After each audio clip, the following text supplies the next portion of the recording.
Looks like there's smoke rising in the distance. Miss Chiquet sent us a psi crane. See if you can get an aerial visual. This is an emergency. We need to find where the star skiff crashed as soon as possible.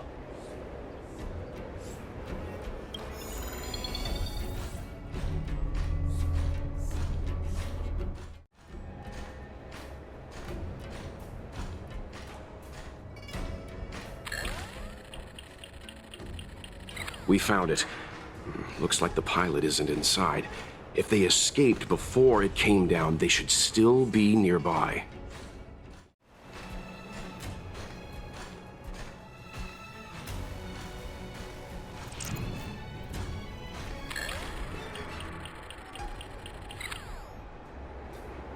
There. That must be who Miss Chiquet asked us to save. We need to hurry. Those abominations have trapped her. Be careful.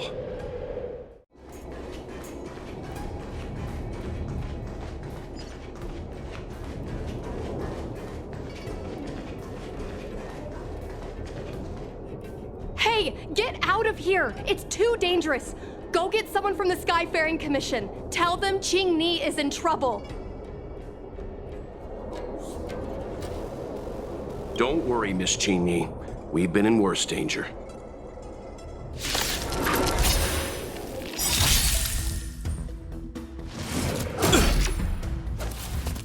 Try that again!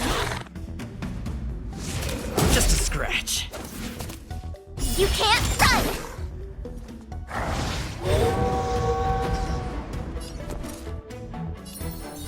With me out here, how can we lose?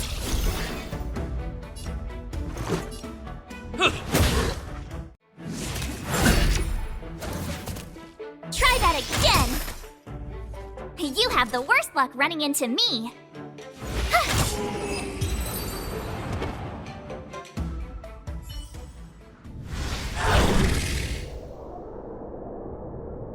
There are too many monsters. Let's hold out for a little longer. The Cloud Knights should be here soon. Just run! These monsters can't get up here anytime soon. No can do, Miss Qing-Ni. We're not abandoning you.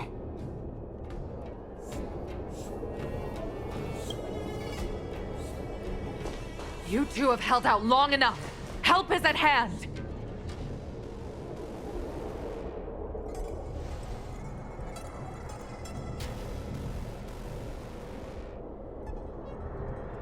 Cloud Knights, formation! Prepare to engage! Hold on, Qing-Ni. We're coming to get you!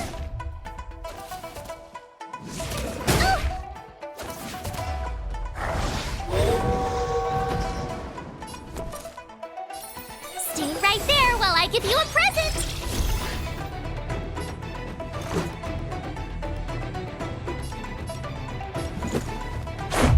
How about this? Try that again! Watch this!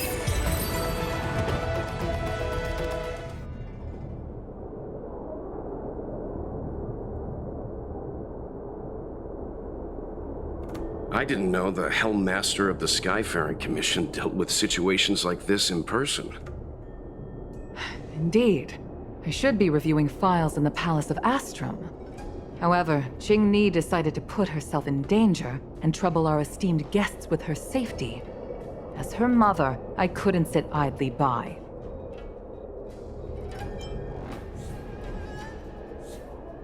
Qing-Ni, have you thanked your benefactors yet?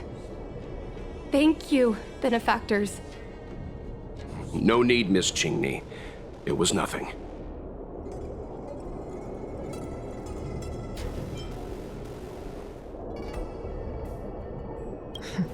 You flatter me. This is a Skyfaring Commission affair, yet the two of you had to put yourselves in harm's way. I am ashamed. It was because of both of you that Qing-Ni escaped unscathed. Words cannot express my gratitude. In fact, by way of thanks, I'd like to invite you to the Palace of Astrum for tea. It is about time we knew each other better. The feeling is mutual, Lady Yukong. We would be honored. Then, for now, I will excuse myself. Qingni's irresponsible actions caused much trouble for the two of you. Allow me to apologize once again on her behalf. Ugh, you always do this, Mother. Scold me before figuring out what actually happened. It was a dire situation. I was the only one who could... You promised me, Qingni. We shall discuss this when we return. Please excuse us, benefactors. I look forward to our meeting. I didn't know Yukong had that side to her. You have a unique way of putting things. But you're not wrong. Appearances seemingly tell us little about the lives of the Xianzhou's leaders, no matter how long those lives may have been. Yukong's inner worries and concerns came to the surface in the presence of her daughter. Only then was it clear that she, too, is somebody's mother.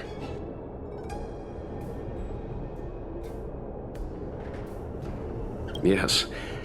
After all, I know what it's like to worry over a kid's homework and whether their lunch is healthy enough.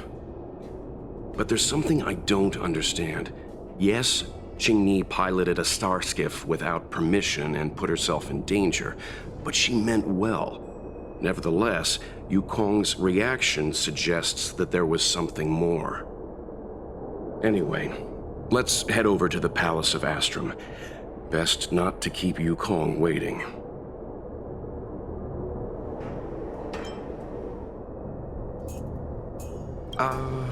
Let's avoid sudden exclamations like that once we're in the palace. Remember, this is no field trip. We're having tea with the Helm Master of the Skyfaring Commission. We'll need to act with diplomatic decorum. All right, let's head out before it gets late.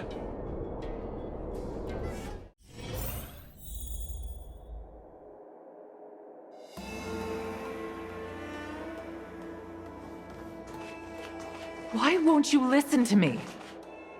Because it's my life!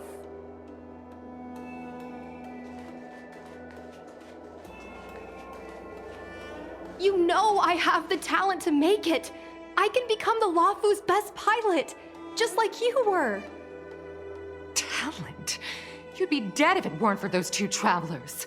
Do you think stealing a star skiff and taking to the skies is a show of talent? What about being trapped by abominations? Did you at any moment think about what I would feel if something happened to you? Do you know how many people dream of a relaxing desk job at the Skyfaring Commission? You promised me to work responsibly in your post. Not only have you broken the Skyfaring Commission's regulations, you've broken your promise to me. I already told you. I had no choice.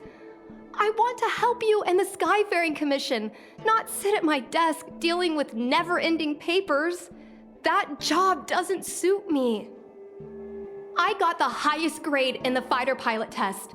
They all said I was a genius, like you. Like mother, like daughter. They were all jealous of me. But no one even knew I had to take the test behind your back.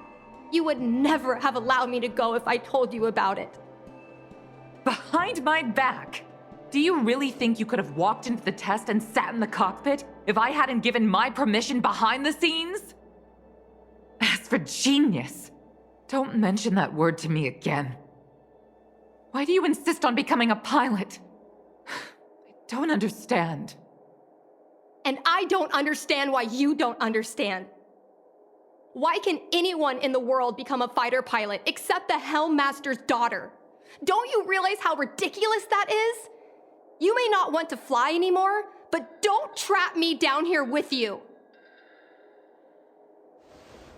Qingni, where are you going?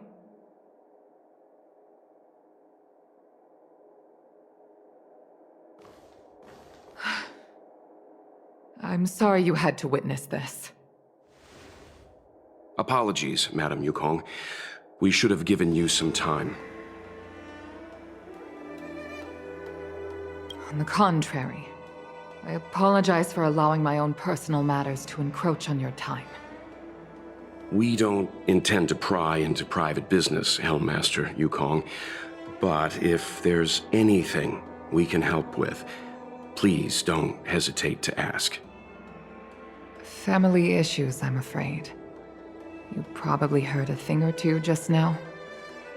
Despite my earnest wish that she continue in her post, Qingni is fixated on becoming a fighter pilot.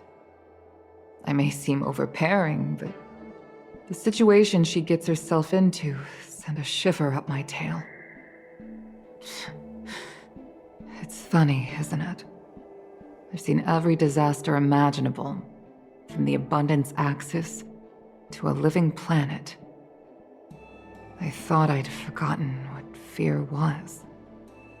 But when I fought alongside you, I realized there are still things that can terrify me. I'm sorry. Talking about such vexing matters is unbecoming in front of guests. I invited you here to gain a better understanding of the Express, not bore you with these trivialities. Oh, I prepared refreshments for you. Please, you must try this excellent whale tide spring.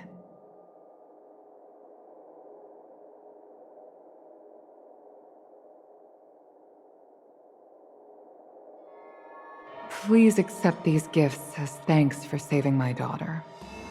I'd heard that the Nameless had traversed the Starry Sea, but I wasn't prepared for how much I could learn from you.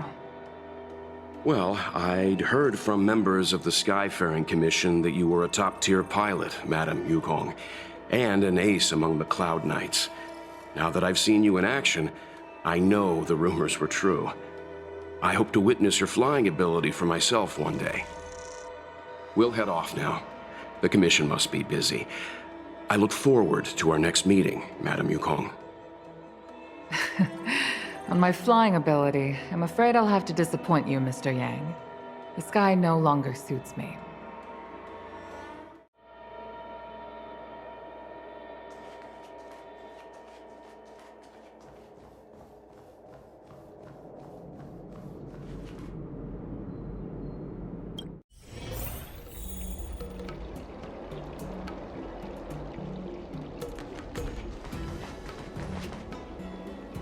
You two, please, wait! Thank you for saving me, benefactors. And I'm sorry you had to witness all that.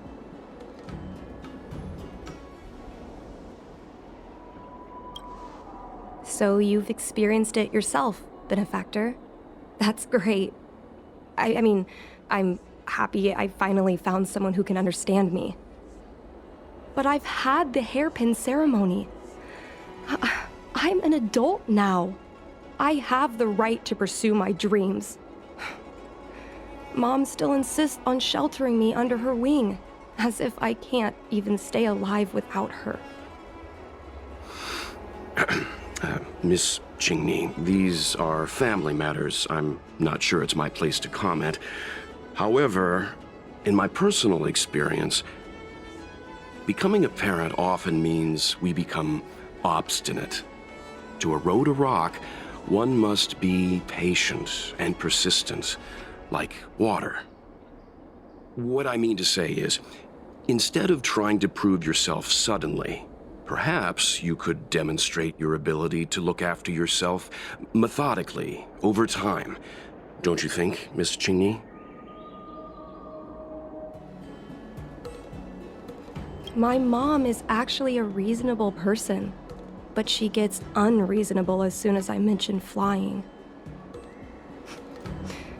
She hid my Starskiff toys, dragged me away from the port when I stayed behind to count ships, forced me to study for ages. I did everything I could to work my way into the Skyfaring Commission. But she used her authority to assign me a desk job. Every time I walk along Star Watcher Avenue and look up at those ships flying freely across the sky, I feel empty inside.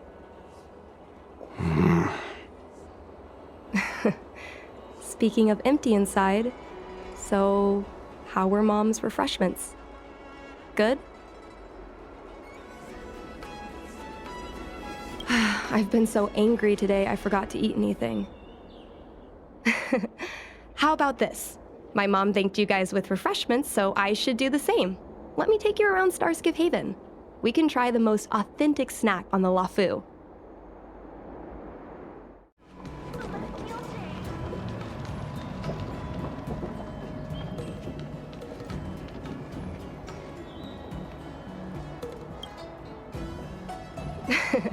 We're here! The thing about the most authentic snack on the Cienjo Lafu is it's a drink, and it's inside this vending machine. I'm sorry, I'm afraid I don't have the money for anything fancy. Here, Mung Bean Soda, 1 can each. This thing has a bit of a unique flavor, but I love it. Let me try. A nostalgic experience. Oh, is there a drink like this where you're from? No, this reminds me of when I first boarded the Express and forced myself to drink Himiko's coffee, and how my taste buds never fully recovered. How is it? Bearable?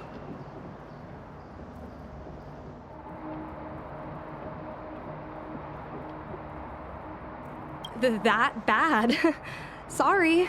But I guess not everyone can accept what I like. Just like flying. Well, don't force yourself. Let's go somewhere else. Ooh, I know a really great place in Starskiff Haven to Starskiff watch.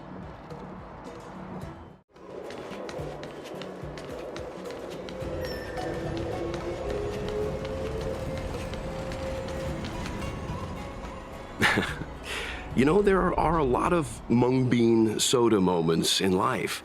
If you don't try, you won't know. Unique experiences are often a product of risky choices. Tell that to my mom. Her #1 life lesson is, you can't turn back once you enter the sky. Pilots are always dancing with death. I know she's right. I know being a fighter pilot is an exhausting and dangerous job, but I still want to fly among the stars. To fight for the Cienjo Alliance across the vast galaxy. Why are you so dedicated to that idea, Miss Jingni? Have you heard of the Foxian birth fate tradition? Soon after a child is born, we surround them with items that represent future destinies. If the child reaches for a jade abacus, then they'll grow up to be a diviner. If they reach for a sword, then they'll grow up to be a famous warrior. And if they reach for a toy starskiff,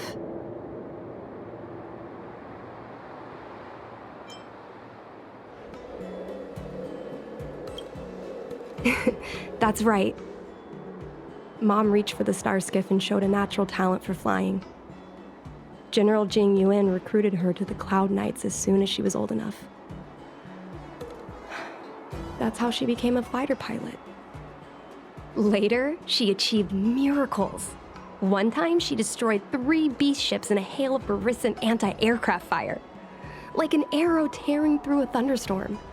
She also holds the Skyfaring Commission records for speed and enemy vessels destroyed. I'm proud to be Madame Yukong's daughter. I've wanted to become a legend like her for as long as I can remember. I can imagine. A parent is often a child's first hero, and their image can influence their whole life. She never told me any of those stories herself. And she hasn't piloted a starskiff since the 3rd Denizens of Abundance War. She doesn't even bring up her military achievements. I used to watch her fly when I was young. Then one time, I stole a starskiff and I tried all kinds of difficult maneuvers. Turns out I was as talented as she was. Not only did I survive the flight, my landing was perfect. I remember feeling so happy when they took me to see my mom. There I was boasting about the flight, expecting her to laugh, pat my head, say, "That's my girl," or something. But boy, I've never seen her so scary. I admit, I deserve to be punished. You can't let a kid get away with stealing a star skiff. But my mom was angry about more than that. She was angry because I viewed her as a role model. Because I had the same talent as her. I don't understand it. Parents never want their children to be in danger. I think I can understand, Madam Yukong. But flying is the only thing I want to do. I've already touched the sky.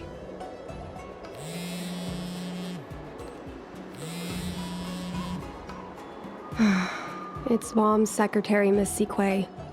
She just sent me a message. Mom lost one of her trinkets in Stargazer Navalia when she came to save me. Miss Sequay suggested I find the trinket and return it to Mom. Said it might help me get back in her good books. In Stargazer Navalia? Let's go with you and have a look. Is it really okay to bother you two again? Indeed. You're two kind benefactors. I'll treat you to something better than mung bean soda next time.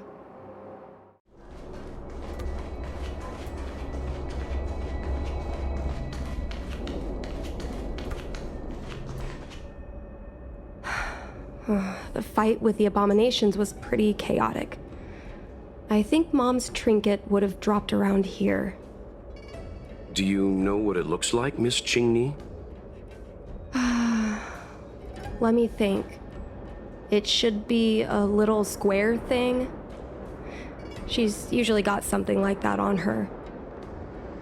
This is your area of expertise.